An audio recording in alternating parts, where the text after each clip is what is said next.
Damas y caballeros, muy buenas tardes. Para continuar con las actividades del centenario del Círculo Militar General Artigas, en la jornada de hoy vamos a llevar a cabo lo que son las distintas conferencias que están previstas. En primer lugar, vamos a recibir al coronel Alfredo Bravo, quien nos va a hablar sobre la vida militar del general Artigas. Pero antes, mientras él prepara la presentación correspondiente, les voy a ir leyendo un breve currículum del mismo. El coronel retirado, licenciado Alfredo Javier Bravo Arrigoni, se graduó como alférez en el arma de infantería en el año 1987, posee la especialidad de paracaidista militar y oficial diplomado de Estado Mayor, es profesor de Historia de los Conflictos Armados y licenciado en Ciencias Militares, Orientación, Estrategia, Opción Historia. Militar por el Instituto Militar de Estudios Superiores. Realizó diversos cursos profesionales, así como el curso de Rescate Humanitario y Reducción de Riesgo en la Academia de Comando del Ejército Popular de Liberación de China en el año 2013. Es coordinador de la materia Historia Militar en la Escuela de Comando y Estado Mayor del Ejército del Instituto Militar de Estudios Superiores. Fue instructor en el Instituto Militar de Estudios Superiores de Estado Mayor, Táctica, Logística e Historia Militar, donde continúa actualmente. En cuanto a las operaciones de mantenimiento de la paz, participó en Camboya en 1992, en Mozambique en 1994, en Haití en el año 2005 y en la República Democrática del Congo en el 2008, así como en ejercicios y conferencias en Uruguay y en el extranjero.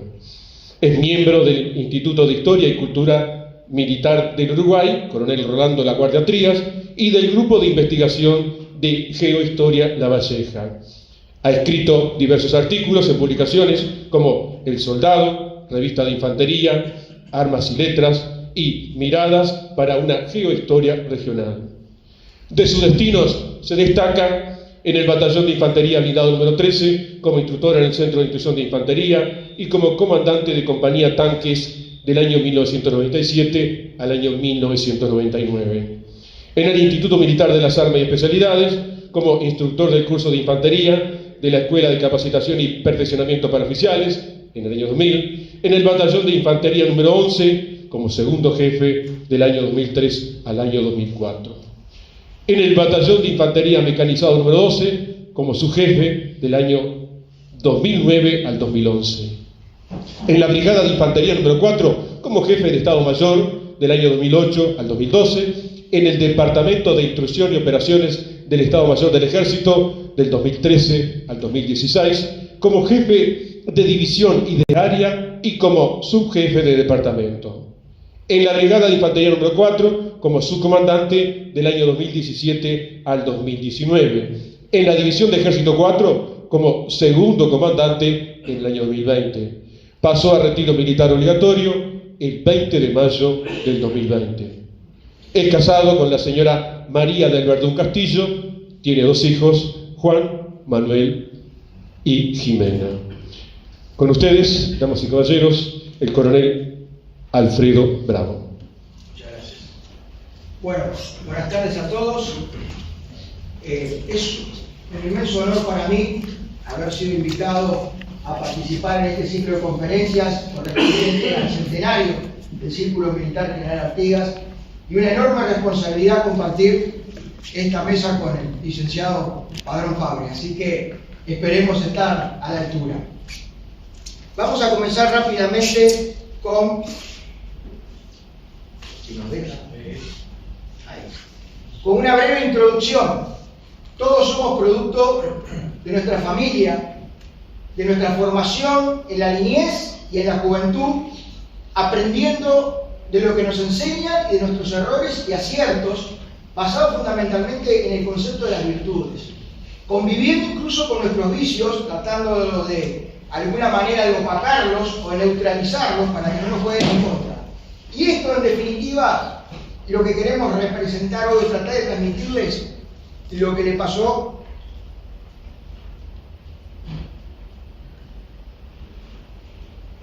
al general Artigas. Vamos a comenzar diciendo, ¿verdad?, cómo era En aquellos tiempos, y lo podemos trasladar porque esas cosas no cambian, ese es un poco el concepto de la diferencia entre virtud y valor. El valor, según dicen, se va acomodando a los tiempos. La virtud es algo permanente, no cambia, es pareja, está en el mismo rango, no es una escala de valores. Y fundamentalmente las virtudes es un hábito bueno, que tiene como contraposición los vicios, ¿verdad?, por exceso o por ausencia total. En definitiva, los griegos, por allá decían que para ser ciudadanos relevantes, útiles y perfectos, más allá que la perfección en el mundo cristiano nunca se puede alcanzar, pero ellos decían que se debía trabajar en las virtudes. Primero, las del cuerpo y las del alma.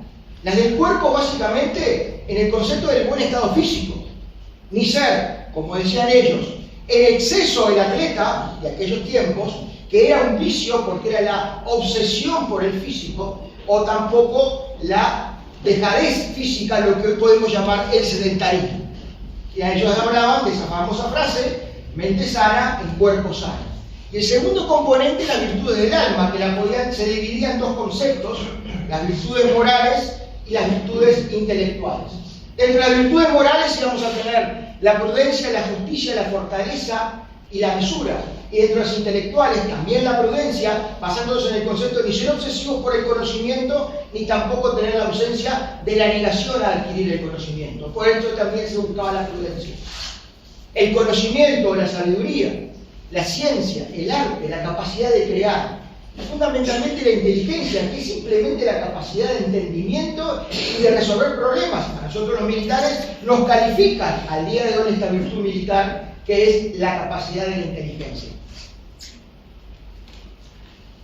Pero este mundo greco-romano que llega a Hispania, ¿verdad?, y se va instalando en esa península y se va generando la cultura, y de ahí se extrae el estoicismo griego y se mezcla con el virtus romano. La disciplina, la organización, y posteriormente, ante la caída del Imperio Romano, aparece el mundo visigodo, ese mundo germánico, donde se mezcla y capta el mundo greco-romano e integra sus particularidades, como ser la lealtad y la importancia de la lealtad y la confianza mutua, tanto del superior al subalterno como del subalterno al superior, y también, obviamente, el ejemplo personal, que se sigue manteniendo, la iniciativa y el valor, que son aspectos comunes. Pero llega, ¿verdad?, la decadencia de ese mundo visigodo en España y son invadidos por los musulmanes. Los musulmanes expulsan, ¿verdad?, al mundo católico cristiano hasta casi las fronteras de la península. Y queda un pequeño remanente en el norte que va a iniciar un proceso de reconquista que va a durar 1000 años más. En ese mundo de reconquista, en el medio de esa era medieval, va a aparecer Santo Tomás de Aquino con su Summa Teológica, donde va a rescatar el concepto de las virtudes aristotélicas y va a agregar otro nuevo componente a ese marco de virtudes, que es la teologales o el espíritu, poniendo la fe, la esperanza y la caridad. Este es el mundo hispánico. Es el mundo de la reconquista, es el mundo que avanza a los límites año a año y que se va, y que hay dos elementos importantísimos, que uno es el marqués, que es el que defiende la frontera, el que defiende la marca, junto con el adelantado, que es el que la adelanta. Y llega 1492, y a principio del año cae el último reino taifa, musulmán, de Granada, y con eso la península ibérica queda de alguna manera totalmente unificada bajo el mando de los reyes católicos o de los Trastámara, Isabel y Fernando. Y en agosto parte del puerto de Palos Colón con su proyecto y llega el 12 de octubre a las costas americanas. Y ahí comienza un nuevo proceso que no es tan nuevo, porque a diferencia del mundo anglosajón, los españoles no hacen como los ingleses o los franceses, que colocan colonias que son factorías para de alguna manera extraer recursos. España traslada su mundo ibérico a América y ahí va a aparecer el adelantado, que adelanta la marca. Y así como se crearon los reinos en la península, se van a crear los reinos en España. El reino de Nueva Granada, el reino de Nueva España, el reino del Perú, y van a trasladar las instituciones a América. Ese mundo va a estar vinculado en la polis griega, la cívica romana, la ciudad castellana, y van a introducir el concepto de la ciudad indiana, donde en el concepto español es una comunidad de hombres libres jurídicamente organizados. No es el concepto de pueblo como masa de gente, sino es el pueblo de jurisdicción. Es el lugar donde yo habito y voy a tener mis fueros, mis derechos y un componente de soberanía que es la base, de alguna manera, la escuela de Salamanca, Artigas se va a basar en su concepción de la soberanía particular de los pueblos. Pero en ese mundo medieval había aparecido el rey Alfonso el Sabio, donde dentro de lo que ha escrito está ese cúmulo doctrinario que son las partidas de Alfonso el Sabio, las 7 partidas, y una de esas estaba dedicada pura y exclusivamente a la estructura militar. Y hablaba, para empezar, más allá que hablaba de los peones, que era el soldado de infantería, ¿verdad? O el soldado de más bajo nivel, el siguiente escalón era el caballero. Y partía de la base que tenía que tener las virtudes cardinales o básicas, que en realidad eran todas, no solamente las morales, sino incluidas las intelectuales y las, obviamente, las del cuerpo y las del alma. Y a su vez iba a decir que si no las tenía, esas virtudes, las debía trabajar, porque ahí está la clave. La virtud puede ser innata, pero es un hábito bueno de adquirido, ¿verdad? Eso es la diferencia con el valor que es etéreo. La virtud se adquiere, por eso debía ser sobrio, tener discernimiento, conocimiento, tener buenas costumbres, astucia y destreza, lealtad, hacer una buena vida y dar un buen ejemplo. Esta era la esencia del caballero que se va a trasladar a América. Pero a su vez, si tenía las cualidades para poder ejercer el mando, por ejemplo, era el caudillo. Y no era el término despectivo que en el siglo XIX se desdibuja con el caudillo militar, del caudillismo, sino que era la concepción de mando. En Alemania le dicen el Führer, en Inglaterra y en el mundo anglosajón le dicen el líder, le dicen el caudillo. Hernán Arias era caudillo de compañía. No es un término malo, es un término natural. Y ese caudillo tenía que tener las virtudes de ser esforzado, tener conocimiento, ser prudente. Decía Alfonso el Sabio, esfuerzo, maestría y seso. Entre otros, ser leal, saber expresarse siendo comunicativo y claro, ser reservado y modesto, y como siempre, el discernimiento, que es la clave.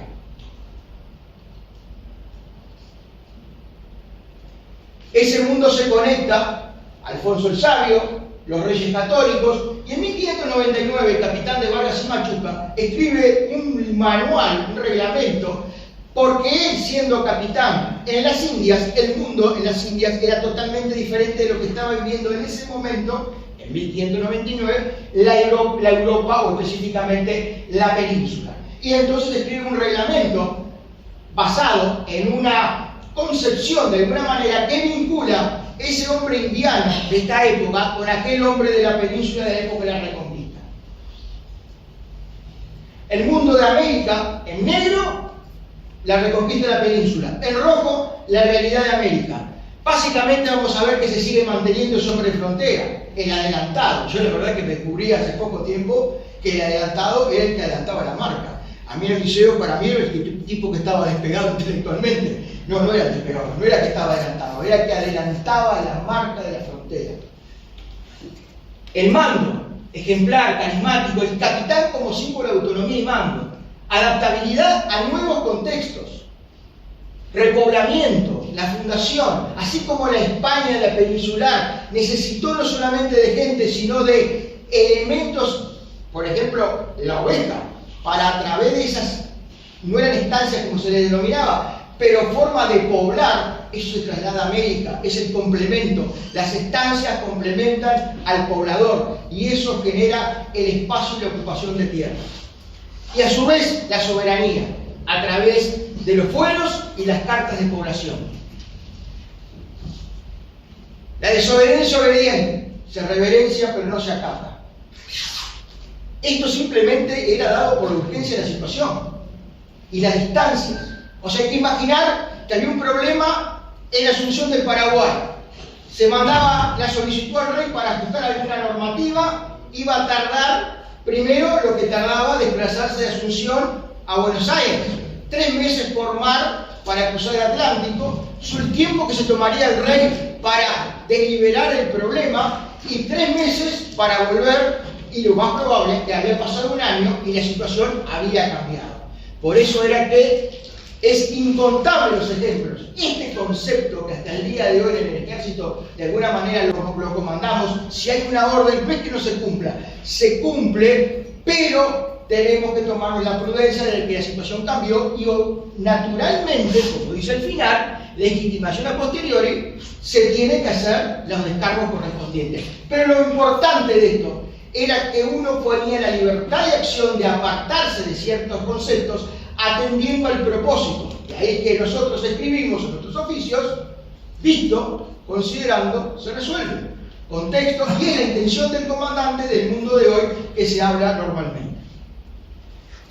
Humildemente, cuando hice la licenciatura en Ciencias Militares, que tuve mi tema era el Génesis del Ejército Oriental, identifiqué una tradición que me impactó porque yo me siento de alguna manera consustanciado con estos 3 elementos base. Pertenencia por nación o lugar. Asumir compromiso y responsabilidad para ser merecedor de derechos y prebenda. Primero viene la obligación y con ello viene el derecho. Y finalmente, espíritu de adaptación y aplicación del conocimiento. Y estos 3 conceptos bases son los que van a iluminar al Ejército Oriental y particularmente a Artigas. Vamos a entrar rápidamente ahora, no tan rápido, pero bueno, su herencia familiar y su linaje, acompañado de la situación militar. Finales del siglo XVII, Carlos II muere, ¿verdad? Emperador de España, rey de España, de ese imperio, muere sin dejar ascendencia. Y van a luchar por el reclamo de la corona, van a luchar por un lado los Habsburgo, a través de Carlos, archiduque de Austria, y Felipe de Anjou, nieto de Luis XIV, el rey Sol, que estaba casado con la hermana de Carlos II. O sea, acá no es simplemente una guerra para ver quién reclama el trono. Hay un concepto y un enfrentamiento de visiones del mundo.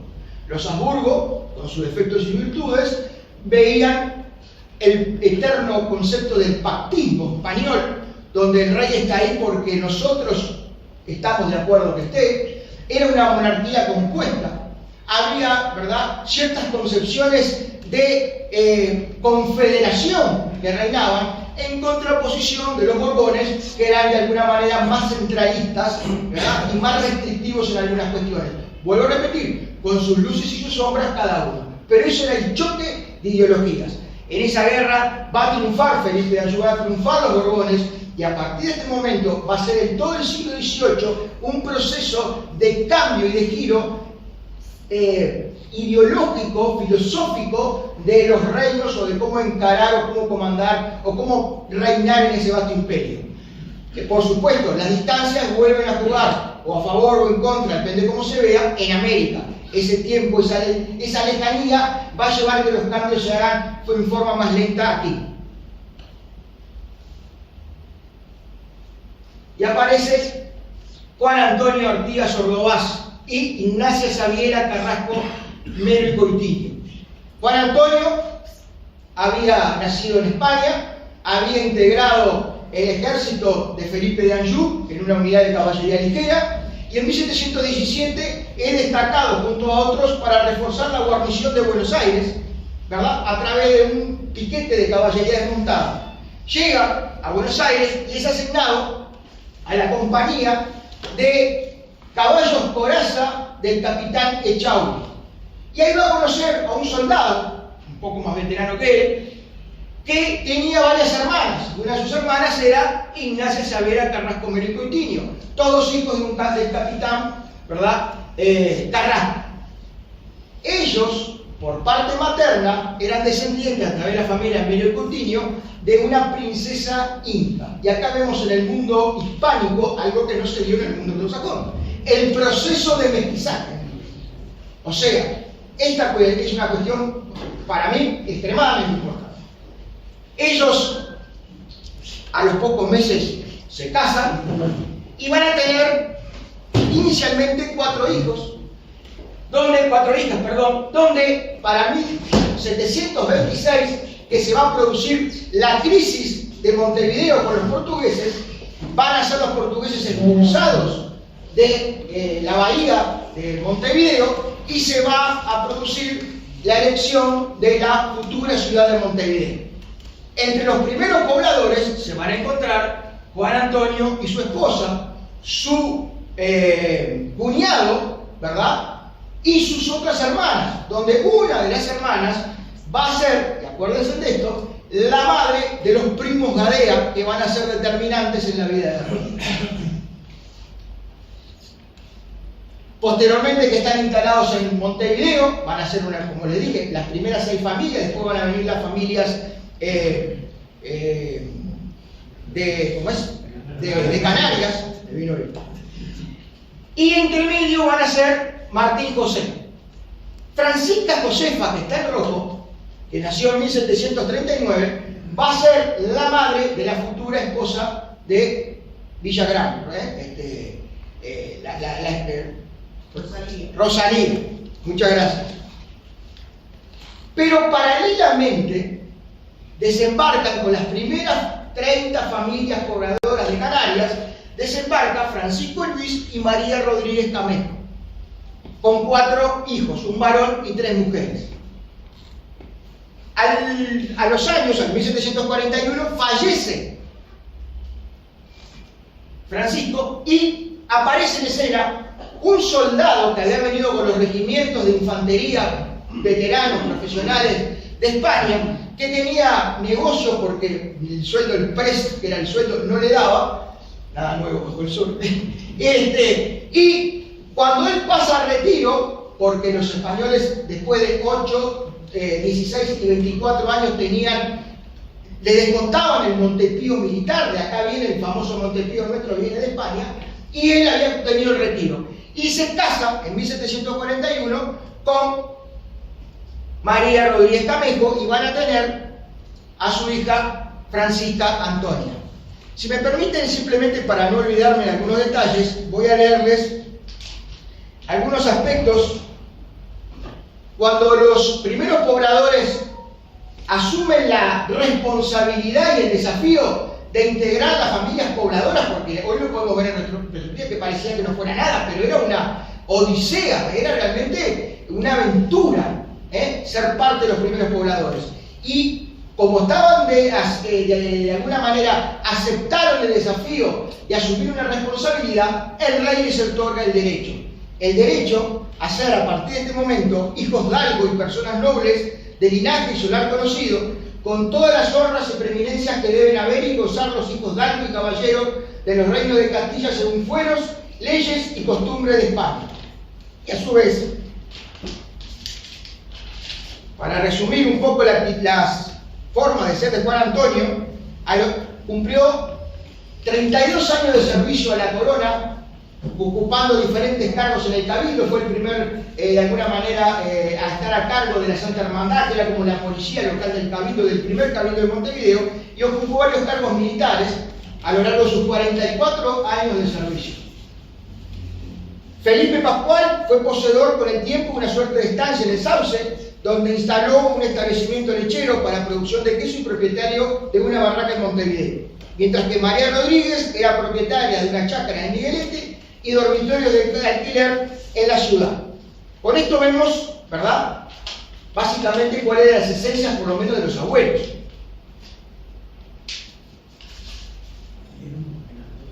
Pero en este momento va a suceder otro elemento importante: la Primera Guerra Mundial. ¿Por qué la Primera Guerra Mundial? Porque más allá que siguen siendo los mismos reinos que están en pugna europeos, pero se pelean en todo el mundo. En el norte de Estados Unidos, en el norte de América, en el sur de América, en la India, en África y obviamente en Europa. Esa guerra se va a trasladar acá, se va a transformar en la guerra contra Portugal, básicamente entre 1761 y 1763. Guerra que va a traer consecuencias importantísimas. las monarquías van a quedar endeudadas, eso va a llevar a que haya un aumento de impuestos y va a llevar a que, por ejemplo, entre otras cosas, los ingleses tengan el problema con las 13 colonias y va a ser el detonante para la independencia de las 13 colonias. En cambio de Francia, además de que Francia se vio involucrada apoyando a la independencia de las 13 colonias, se le va a sumar otro complemento para su crisis, que entre las causas generales estaba toda la parte económica que va a determinar el final de la Revolución Francesa. Y en cuanto a España, España va a aumentar sus impuestos porque tiene que rediseñar el sistema defensivo para poder atender todo el vasto imperio en base a 3 pilares que lo vamos a ver un poquito más adelante. Y ahora,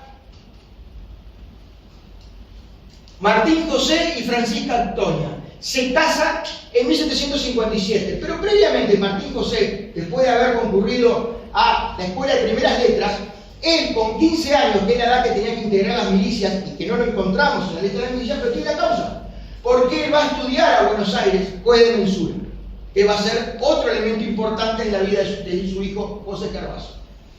En ese mundo él va a volver a los 19 años y a partir de ahí sí va a integrar la lista de milicias junto con su padre.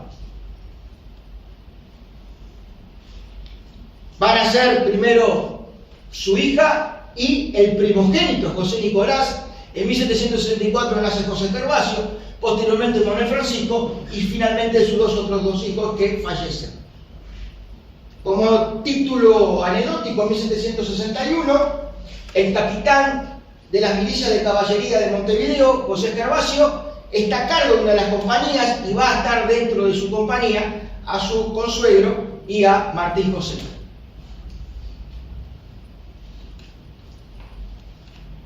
Decía, y voy a apelar nuevamente al papel para no olvidarme, Martín José fue igual de esforzado, prudente, valiente e inteligente que su padre.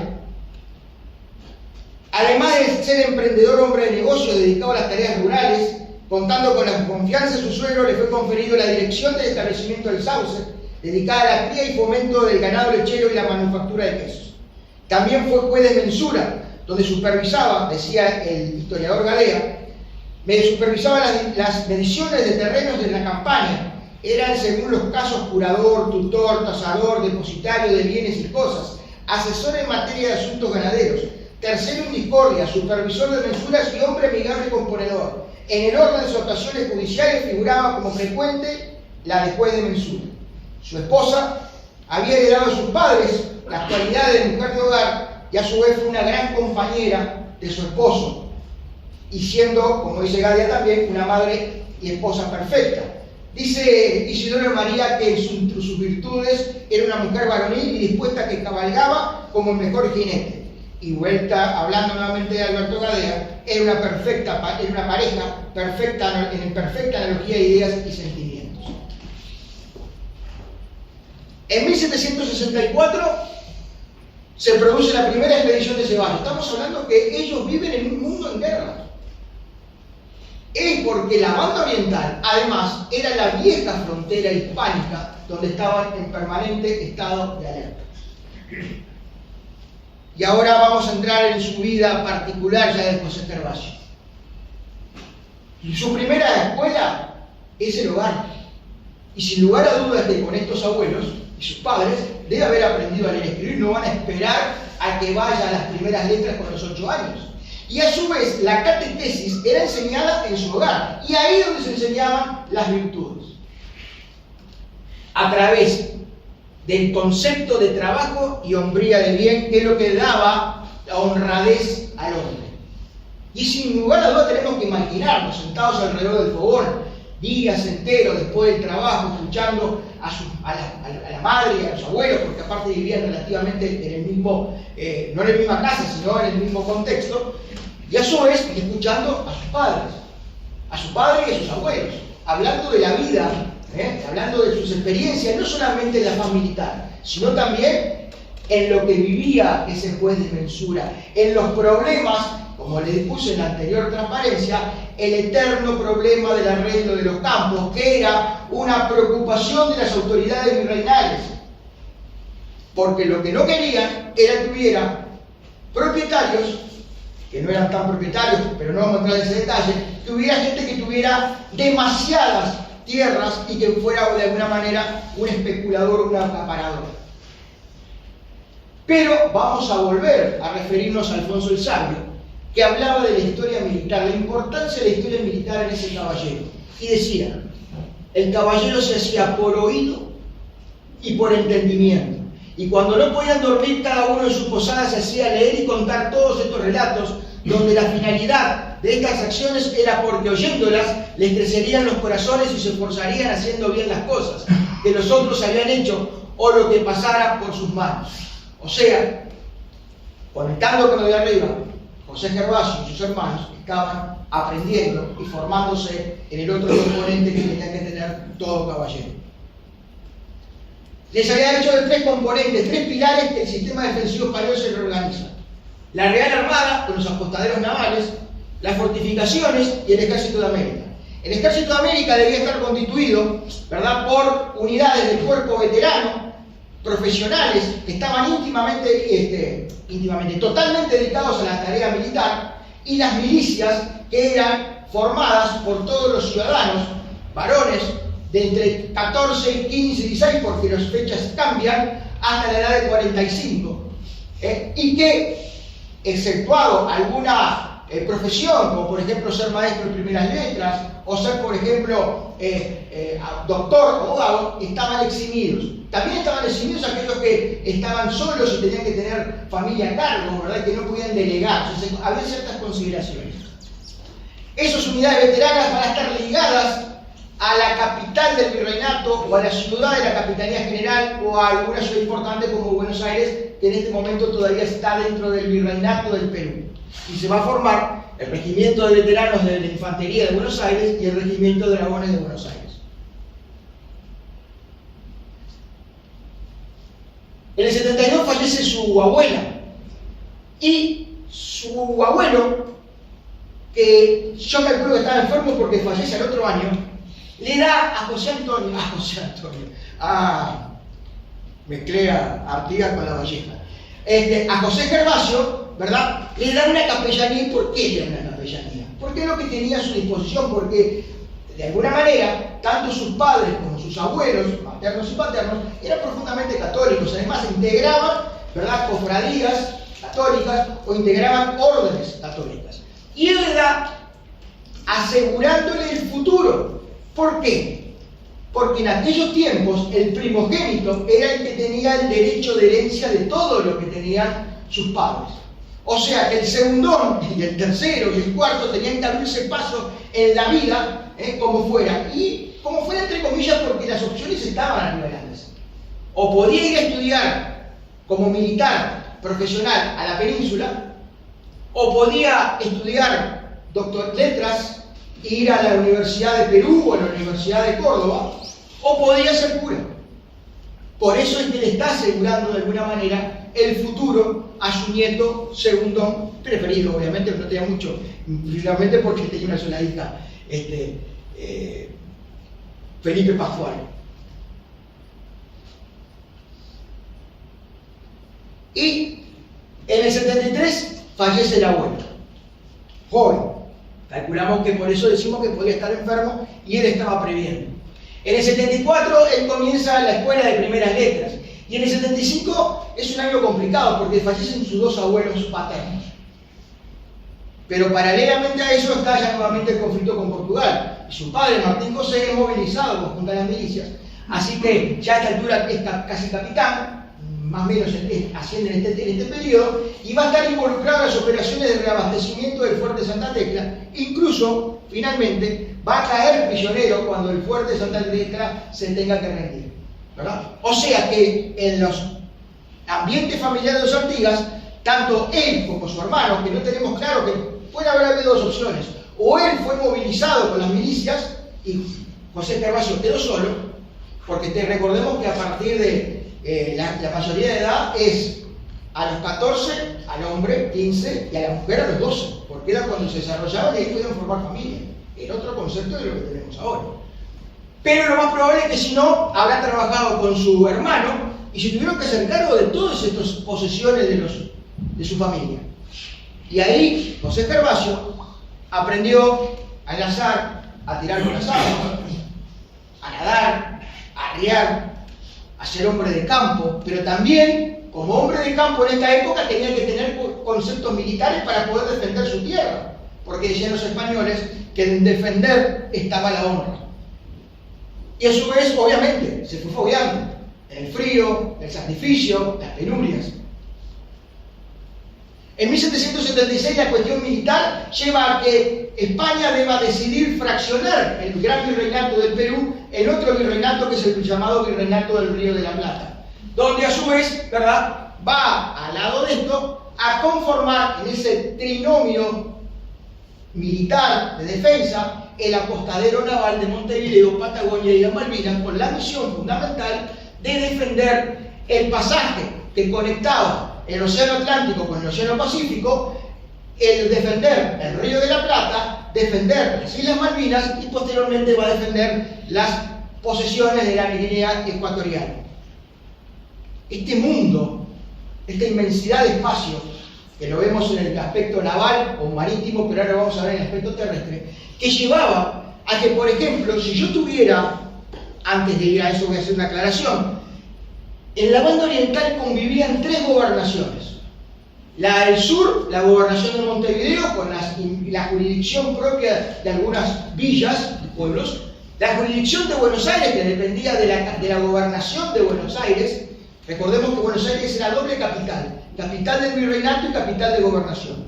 Y en esa gobernación de Buenos Aires iba a estar Colonia, Maldonado, ¿verdad?, todos los pueblos que estaban en Entre Ríos, Chi y Cordobés, y al norte del Río Negro iba a estar la gobernación del Yapeyú. En este mundo inmenso de distancias, de necesidad de tener una flexibilidad, y para tomar conciencia de eso, pensemos que antes de que se creara el virreinato del Perú, del Río de la Plata, si yo era una persona de Buenos Aires y quería que reclamar algo ante la Real Audiencia en Perú, tenía que caminar lo mismo que ir de Madrid a Moscú. Y si yo fuera de Montevideo a Melo o de Montevideo a Paysandú, tenía que ir de París a Bruselas. O sea, mientras que en Europa yo transitaba entre imperios o entre monarquías o entre reinos, en América era un trámite dentro de casa. Esta es la diversidad espacial del cual, por ejemplo, va a surgir la importancia del elemento militar del dragón, que combatía tanto a pie como a caballo porque necesitaba movilidad. Su desarrollo como hombre, caballero y la situación militar. En el 78 hay reformas económicas que facilitan, pero en el 79 nuevamente se inicia el conflicto con Inglaterra. José Gervasio, con 15 años, siendo segundón, que ni optó por ir a la carrera militar, ni optó por la capellanía, ni optó por estudiar letras, sino que se dedicó a la vida de campo, y esa era la opción en América, la cuarta opción, que era dedicarse a las tareas rurales. Y por ahí pasan los primos Gadea, ¿se acuerdan que les dije? Su tía abuela, ¿verdad?, que se habían instalado en Santo Domingo Soriano y que tenían negocio con los padres, pasan por ahí y entre charlas y charlas le ofrecen a sus padres que llevarse a José Gervasio para trabajar con ellos y abrir un nuevo espectro en su vida. Y ahí parte José Gervasio. En 1763, esa cuestión militar lleva a que se hagan reestructuras militares en organización y fundamentalmente, como recordemos que poblar era una necesidad para afianzar la soberanía, se van a fundar Nuestra Señora de Guadalupe, Nuestra Señora de la Concepción de Pando y en el 83 San José y Nuestra Señora de Concepción de las Niñas. Entre 1779 y el 93, Artigas va a trabajar con su primo Patricio, ¿verdad?, en la vaquería de la punta del río Queguay, trabajando y generando y aprendiendo. Pero también en el medio va a suceder que, dijera un viejo dicho, pasó por delante mío, yo lo vi. Yo vi en algún momento que él estaba a cargo de una partida senadora, sin embargo no tuve la feliz chispa de quedarme o sacar una foto de ese documento. Sin embargo, cuando el año pasado fui al Archivo General de la Nación a tratar de encontrar algún documento, encontré las licencias escritas, pero no encontré el nombre de José Gervasio. De todas maneras, es probable que esto se diera, ¿verdad?, porque vamos a ver algunas cuestiones que van a determinar de que de algún lado él aprendió a comandar. estuvo a cargo, es probable, de esas partidas celadoras, por el nombre, que tenían la misión de interceptar a los contrabandistas, quitarle lo que habían capturado, y eso compartían las ganancias con los cabildos jurisdiccionales, en este caso el medio cabildo de Santo Domingo Soriano. En el 90 conoció a Isabel Sánchez, tuvo 4 hijos. Más tarde él queda como mayordomo o capataz en aquellos tiempos, era estar casi a cargo de la estancia. Y tenía la estancia una función de marca y de seguridad, y compartía no solo la gestión de las tareas rurales y de la producción, sino como un elemento de seguridad. O sea que ahí él sigue aprendiendo gestión y mando.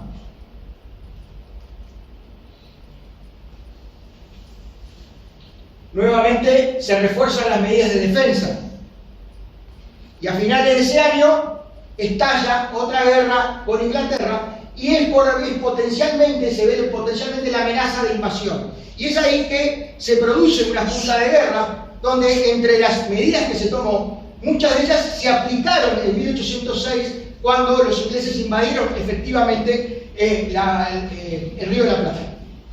Entre esas estaba que el virrey debía cargar los caudales reales, irse hacia el norte y continuar la defensa. Eso estaba escrito. Sin embargo, cuando en 1806 eso lo ejecuta Sobremonte, que en aquel momento era un comandante subordinado, lo tratan de traidor, pero esto estaba escrito en esa época. Entre las medidas de seguridad está la creación del regimiento de Blandengue en la frontera de Montevideo.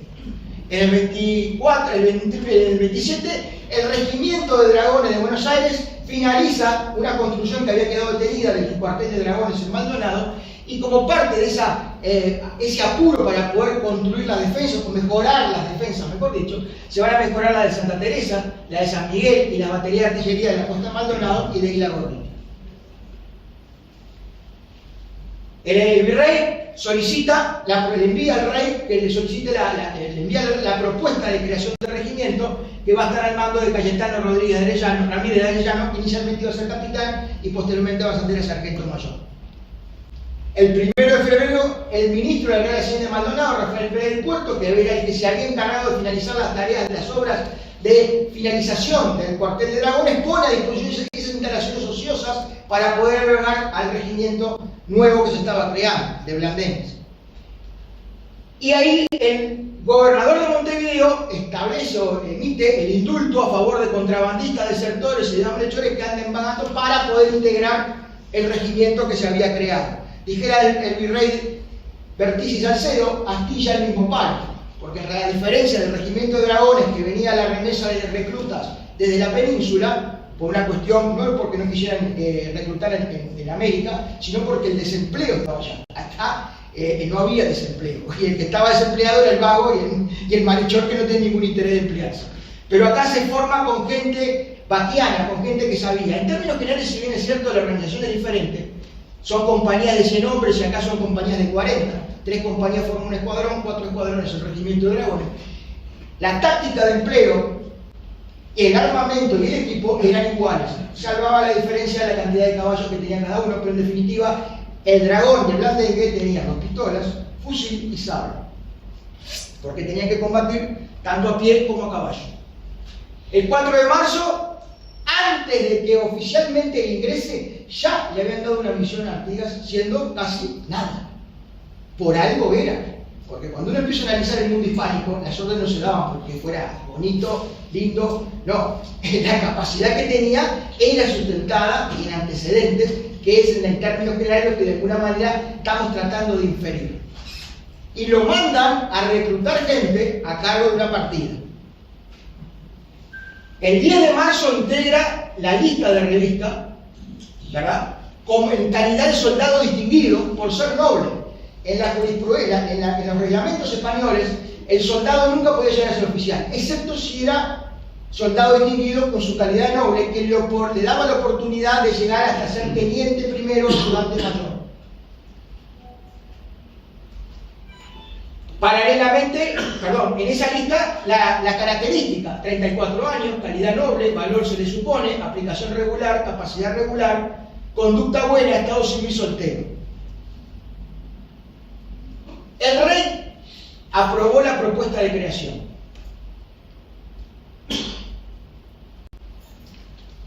El 10 de julio se lo manda al capitán o teniente, porque no pudo encontrarse en ese momento el capitán o teniente, Jorge Pacheco, junto con el soldado distinguido Artigas, para que cada uno a cargo de una partida senadora comenzara a operar, porque la parte del regimiento todavía no estaba operativo y al completo de sus efectivos.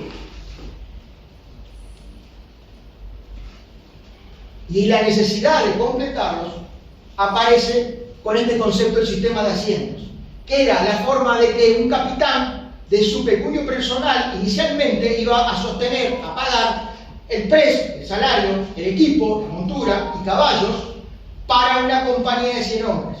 Y en el caso del teniente, la tenencia para un efectivo de 30-40. Posteriormente el rey, en la primera oportunidad, iba a volver ese dinero que inicialmente daba ese concepto, ¿verdad?, de compañías de beneficios, se decía. Con eso de alguna manera se solucionaba el problema de la carencia del tesoro real para sostener y rápidamente la unidad podía entrar en operaciones.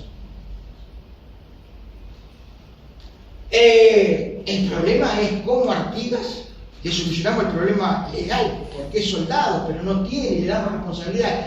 Paralelamente a lo que ya vimos del teniente primero que podía llegar por su característica de noble, no sé el detalle, se lo designa, para tratar de solucionarlo, capitán de milicia de caballería del regimiento de milicia de Montevideo, otorgándose la baja del cuerpo como soldado distinguido. Se trata de arreglar ahí, es una cosa rara, pero como siempre, cuando queremos que la cosa salga, le buscamos a ver qué aspecto legal puede tener. No estaba tan alejado porque algo había, por eso hago insistencia en los antecedentes que no se podía encontrar. Un detalle no menor: los oficiales del regimiento Blandengue tenían que proceder específicamente de unidades de veteranos, y por eso vinieron Rondó, Pacheco, del regimiento de infantería de Montevideo, del regimiento de dragones de Buenos Aires, del regimiento de Blandengue, la frontera de Buenos Aires, que era otra unidad que estaba creada en Buenos Aires, pero que la mayoría de sus efectivos estaban operando acá también. O sea que había un problema. No lo puedo ascender a Artigas oficial porque no es veterano, y ahí es que se complica, es otro aditamento más. Pero en definitiva, la partida senadora regresa el 31 de diciembre, y finalmente en enero el rey soluciona el problema y le pasa el despacho de empleo de teniente y ayudante mayor del cuerpo, y solucionaba el problema de la carrera militar. Entre 1799 y 1801 se desempeñó en la campaña, y va a aparecer en 1801 el capitán de navío Félix de Azara, no el naturalista. El naturalista era porque era el coro. Hasta nosotros en la historia yo aprendí siempre que Félix de Azara era el naturalista. No, capitán de navío, otorgado el grado de repente por sus cualidades de cartógrafo, de geógrafo, pero en definitiva capitán de navío, al fin, con la misión de organizar, y recibe el cargo de comandante general de frontera. En esa operación de tratar de afianzar los poblados de esa marca ambigua de la frontera con Portugal, en esa operación va a trabajar conjuntamente con el capitán Pacheco y con Artigas. Al capitán Pacheco lo manda hacia el norte, va a establecer su base de operaciones y va a fundar la villa de Belén, mientras que él se va a dirigir a Melo con Artigas y va a fundar Patoví. Estamos hablando de que es probable que Artigas haya hablado con Félix de Azara de toda esta problemática, porque ella tiene el conocimiento previo de su padre, y porque seguía estando el problema, y porque Félix de Azara se preocupaba de este problema, y hay de alguna manera un intercambio doctrinario en cómo asignar estancias, y él tenía una visión, y Rafael Pérez del Puerto tenía otra visión de cómo asignar las estancias, las medidas, que no vamos a entrar en detalle, pero que también es muy interesante. Ese mismo 1801 se va a reglamentar definitivamente, valga la redundancia, el reglamento para las milicias disciplinadas de infantería y caballería del virreinato. Disciplinadas porque esa unidad de milicia iba a tener una asamblea, que era un pequeño componente de tropa profesional, que era el que le iba a dar la instrucción, enseñar a ese personal civil todo lo relativo a la vida militar. Y es así que se van a formar en Montevideo un batallón de infantería adentro de la ciudad y un regimiento de voluntarios de caballería de Montevideo en todo lo que correspondía al área rural de la gobernación. Lo mismo va a suceder, por lo menos en el escuadrón, en amarillito, en la jurisdicción de Maldonado, el Regimiento Voluntario de Caballería de Maldonado, lo mismo en Colonia, y otro, inicialmente un escuadrón, y después de 1805, cuando hay un aumento de población, se va a modificar al regimiento, el Regimiento Voluntario de Entre Ríos, G, Negro y el Cordobés. Pero el 8 de agosto, nuevamente los portugueses estallan en guerra, y ahí definitivamente se van a arrebatar lo que son las misiones orientales. Entre 1802 y 1806, Artigas va a estar operando fundamentalmente en la zona norte, particularmente en la región de Tacuarembó. Va a estar a cargo de la partida. Es más, ahí en Tacuarembó, por sus servicios prestados, él va a recibir una suerte de estancia. Van a compartir la vida de seguridad con los regimientos profesionales y con las milicias, porque la característica de la banda oriental implicaba, lamentablemente, que más del 50%, en realidad oscilaban entre el 40 y el 50%, había un déficit de efectivos profesionales. Entonces siempre las fuerzas profesionales estaban en déficit. ¿Quién cubría ese déficit? Las milicias que eran periódicamente activadas. Y que eso a su vez llevaba a un malestar de la gente. Ya hablaban del despotismo militar y un montón de cosas, pero que era natural, porque el miliciano que tenía que abandonar su vida, su forma de ganarse la vida, porque por más que cobraba en servicio activo, pero abandonaba su campo, abandonaba su establecimiento, abandonaba su negocio si era comerciante, dejaba a su familia de alguna manera sola, y eso le complicaba la vida. Lo que pasa es que a veces cuando hoy algunos autores lo sacan de contexto, parece que siempre está el despotismo militar, pero no era un tema así. Era un tema natural y una necesidad militar, porque la necesidad militar de la frontera así lo exigía. Pide licencia por achaques al servicio, y dentro de su periodo de convalecencia se casó con Rosalía Villagrán, su prima hermana. Pero en 1806 los ingleses atacan Buenos Aires, él es llamado nuevamente al servicio, y en 26 días del momento que es capturado Buenos Aires y que en Montevideo se enteran, 26 días dura la planificación y reorganización, porque en Montevideo la banda oriental estaba organizada para la guerra. Cuando se habla que se organizó, no, lo que se organizó fue, le dije que en 1805 había habido un aumento de población. Ese aumento de población, algunos habían sido absorbidos por ese reglamento de milicias, pero había quedado un gran componente, para que ustedes tengan claro, más de 3.000 personas, habían quedado por fuera del sistema militar. Y son esos, lo que la historiografía dice, que Montevideo se organiza. Montevideo está organizada. Son esos que voluntariamente, los usuarios de Mordel, los Miñones, son esos que forman cuerpos nuevos y se integran a la masa militar de Montevideo. En 11 días se trasladan desde Montevideo a Colonia. Los navíos, para hacer el cruce, van de a poco, vacíos, para no ser interceptados por los ingleses. Cruzan, desembarcan en el puerto de Las Conchas y en 9 días avanzan sobre Buenos Aires y la reconquistan. 46 días dura la permanencia de la primera invasión en el Río de la Plata, y son borrados del mapa de alguna manera por Montevideo con la ayuda de Buenos Aires. Dos debes que tiene la historiografía. Rechazamos, parece que las invasiones inglesas es horrible para nosotros, sin embargo, si fuéramos anglosajones, esto daba para el Hollywood, Netflix, sacar 3 temporadas completas de las invasiones inglesas. Pero, no mucho tiempo después, vuelven al segundo intento los británicos. Desembarcan en Maldonado, los de Maldonado se retiran más allá de San Carlos y establecen su base de operación y su campamento de Campo Volante en Pan de Azúcar o Solís Grande. Y desde ahí van a hacer una operación de bloqueo a los británicos, impidiendo que se abastezcan de ganado para comer o de caballos para montar a sus unidades. Llega el refuerzo con Wildlock a Maldonado y se deciden no esperar más y reembarcar y dirigirse a su misión principal, que es atacar Montevideo. Montevideo sitiada, es conquistada por el asalto, posteriormente ocupan por el Sacramento, desembarcaron en Ensenada de Barragán, atacaron por segunda vez Buenos Aires y por segunda vez, ahora sí, esta defensa solamente los de Buenos Aires, los que se hacen cargo, logran expulsarlos.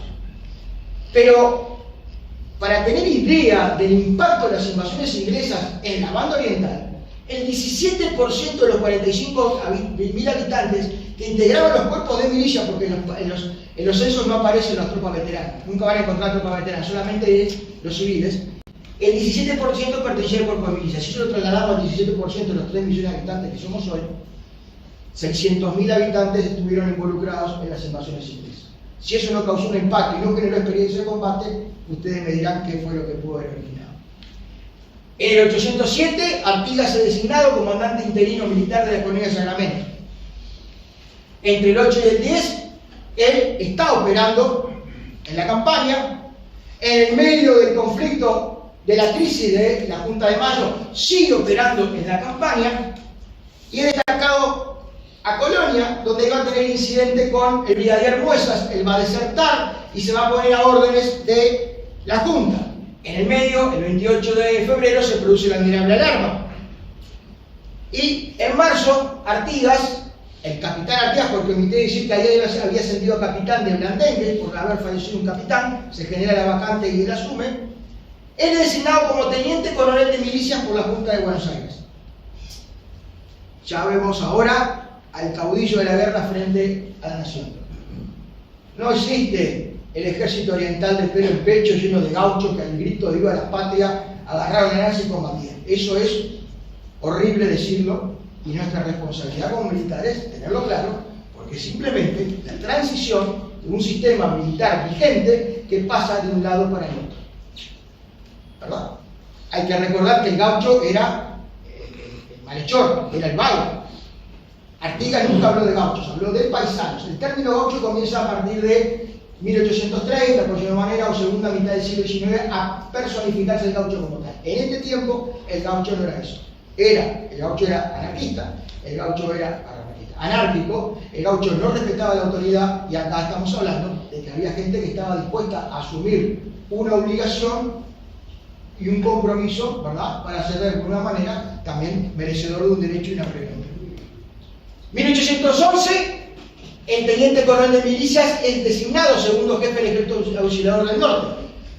Belgrano, en las provincias interiores, es derrotado por las tropas del incipiente Paraguay, baja y tiene la orden de dirigirse a Montevideo, hacia la banda oriental, va a estar a cargo. Lamentablemente, Belgrano es llamado a Buenos Aires para exigirle cuenta de su fracaso en el norte, y las hombres, armas y dinero que vienen a la banda oriental vendrán armas y dinero, y los hombres que vienen es el primer batallón del regimiento de patricios a operar a la banda oriental. Se va a establecer el cuartel general en Mercedes, donde emitió la proclama. La admirable alarma no es ni más ni menos que la movilización de los recursos militares de las jurisdicciones locales, y van a partir unos desde Maldonado, Mercedes, y otros van a partir, como Manuel Francisco, desde Casupá, va a levantar a la compañía de voluntarios de Minas. Ahí va a estar el teniente Lavalleja, que un detalle no menor, el grado de teniente se lo había otorgado el rey, porque no era que ascendían. La propuesta de ascenso, se subían 3 potenciales postulantes, era aprobado por las diversas jerarquías, llega a ser aprobado por el virrey le manda al rey, y el que manda el despacho es el rey. O sea que si Lavalleja era teniente en las piedras, ya tenía un background militar.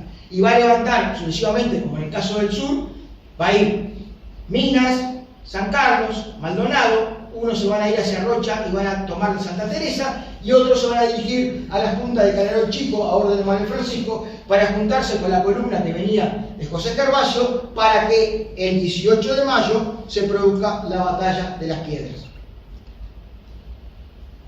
Artigas es ascendido a coronel del regimiento, ahora no de Blandengue de la frontera de Montevideo, sino en la reorganización dada por Buenos Aires, el regimiento de Blandengues Orientales.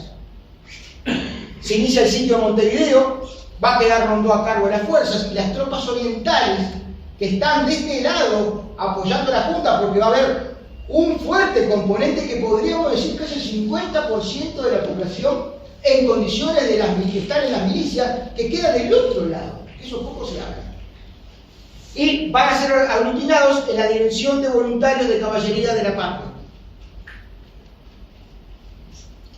Van a ver los problemas de que el lío va a tratar con los Buenos Aires para lograr el armisticio. Va a venir el ejército pacificador de Portugal, ahí va a suscitarse la cuestión política, y en definitiva, en una asamblea, Artigas es declarado general en jefe del ejército total. Nunca tuvo Artigas el empleo de general dado por una autoridad virreinal, obviamente, o como la Junta, pero sí es proclamado por ahora sí la población en asamblea.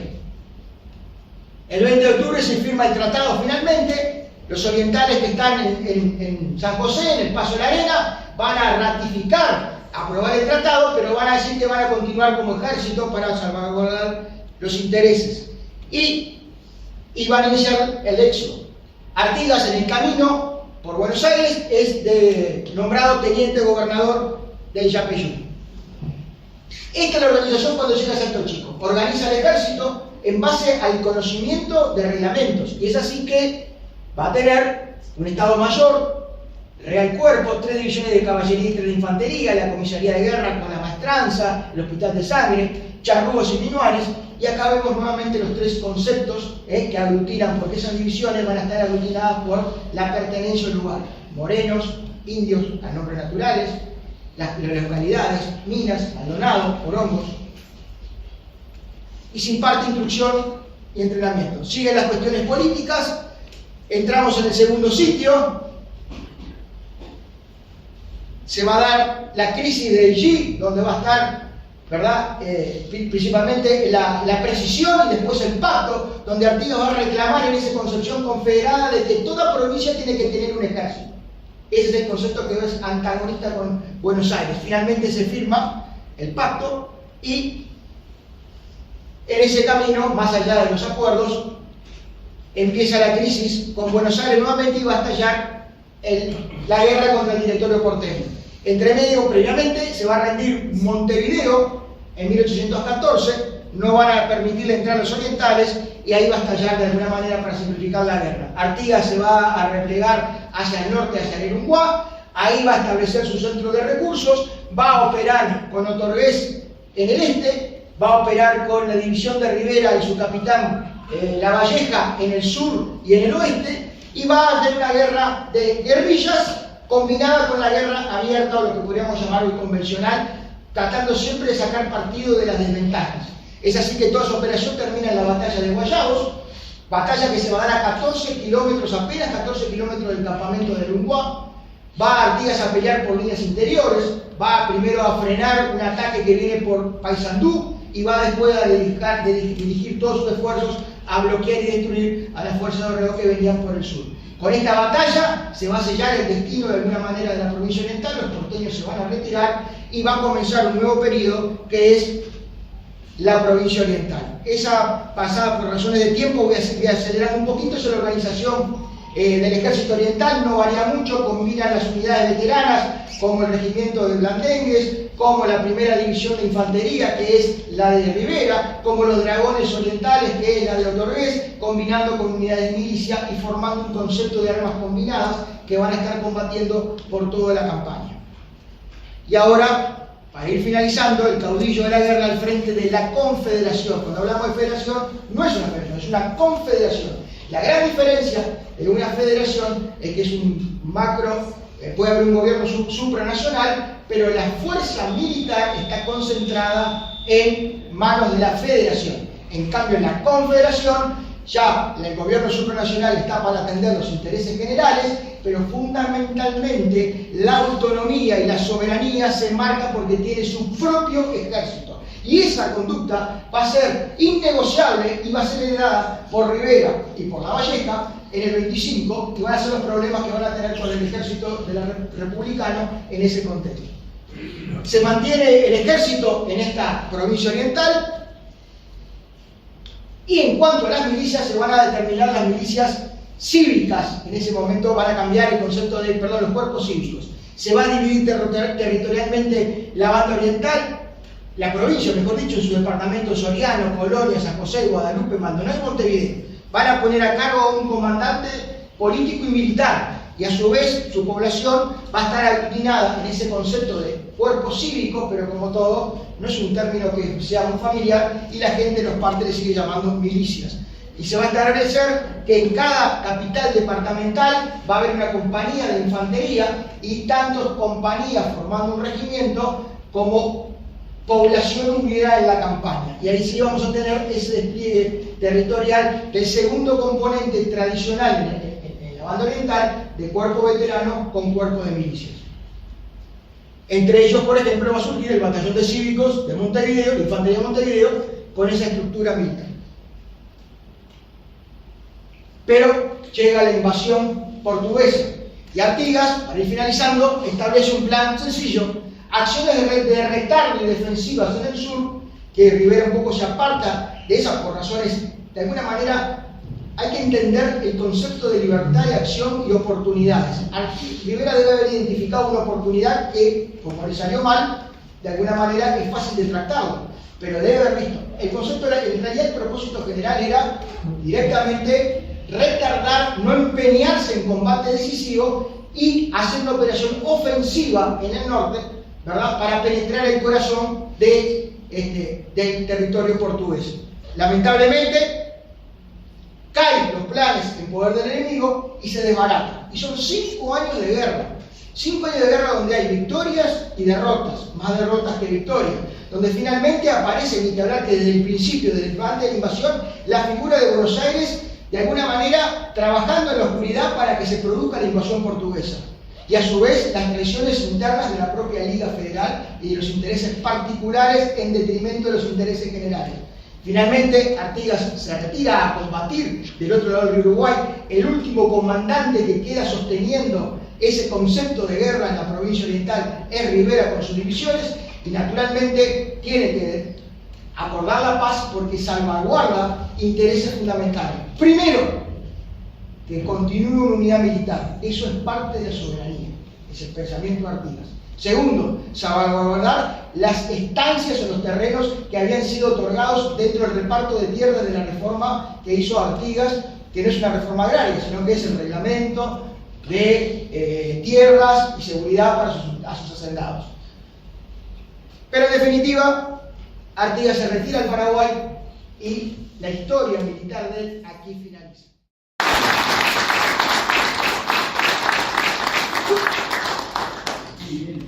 Bueno, primero agradecimiento, Raúl, primero un agradecimiento por la conferencia.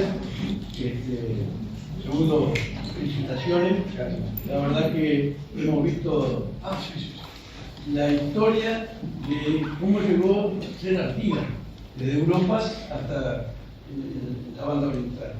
Para nosotros es muy importante reflejar un poco también la historia de nuestro prócer, ¿no? Así que bueno, y en este centenario queremos dejar un pequeño reconocimiento de un diploma correspondiente a los 100 años del Círculo, de nuestra comisión directiva y de nuestros socios. Si me permiten, lo voy a leer. ¿Cómo no? Por favor. En agradecimiento al coronel Alfredo Bravo por su valiosa conferencia en la vida militar de General Artigas, lo que permitió dar realce a la celebración del centenario de Artigas. Y bueno, nosotros somos herederos de nuestro prócer. Y este es otro reconocimiento donde estuvo de un pueblo militar de los 100 años, para que lo tengan en algún lugar que pueda, si hay lugar, los militares tener mucho de esto. Mi señora tiene parte de la culpa, pero bueno. Muchas gracias, mi general. Muy bien. Bueno, muchas gracias.